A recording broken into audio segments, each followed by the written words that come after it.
Yan. At so ito na nga mga ka-Tag PTV. Ayan, dito tayo ngayon sa Tag PTV Game Farm. Yan, bali po ito yung ating unang palahi ng ating pumpkin. Ayan. Tatay, ano masasabi nyo sa aking mga palahi?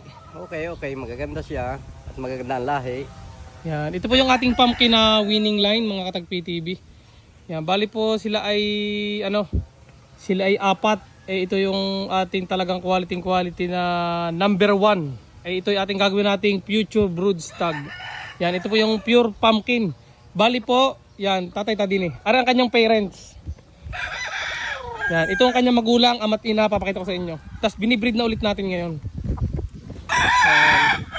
So ito na mga ka-Tag PTV. Sasabihin ko sa inyo, linyada nito.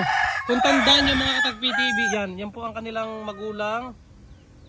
Wait lang, di makita ng ayos. Yan ang kanyang magulang. Yan.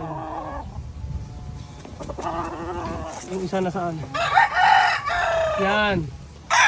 Kung tandaan nyo mga ka-Tag PTV, yung winning line ng matanda na yung anak nito ay nanalo sa loob ng 2 weeks, 6 na anak niyan ay nanalo.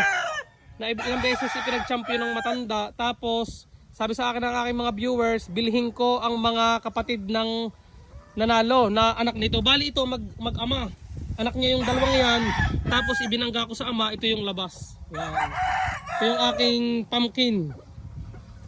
Talaga namang ang dami din bumibili ng aking anak ng pumpkin. Kaso nga, ito ay atin munang padadamihin bago tayo mag-release. Tapos meron na tayong second batch na mga pumpkin. Yan. Ito, second batch yan, mga babae. Tsaka yung mga tandang. Marami din dyan pumpkin. Yan pumpkin din yan. Bali ito yung ating second batch, tsaka third batch na pumpkin. And then ito nga yung first batch. Bali ito yung ang daming nila magkakapatid. Ang daming namatay. Hindi pa ako masyadong maalam mag-breed noon. Kaya yun. Ito yung aking pumpkin na sarili kong bubuuing linyada. Pero ako sa akin wala pa akong nailalaban na nanalo. Pero yung pinanggalingan niyan, ang daming ng anak na nanalo. Sa akin wala pa. Susubukan natin. Yan. Maganda ka tatay? Maganda. Quality? Quality. Yan. Quality. Ang ganda. Tapos yung ating mga yung ating mga tachaw. Yan nagtry tayong Italy ang isa kung pwede ng Italy, pero mamaya kakalasin ko na rin yan. Bali ngayon ay 40 plus na TP. Ang ating tandang dito, I think so probably nasa 40 plus din.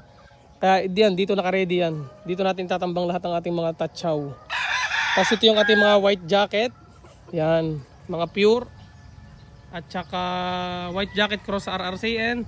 At syempre meron din tayong paanak ng ating BGT Gold. Yung tinatawag bang Ormoc Gold. Yan. Kasi ito mga kasamahan yan. Mga palahi ko po rin yan. Paanak ng ating pumpkin din. Pero ibang ang ginamit natin tandang dyan ay yung Gilmore Hatch Golden Boy. Yan ang lumabas. Dito na lamang. Bye bye.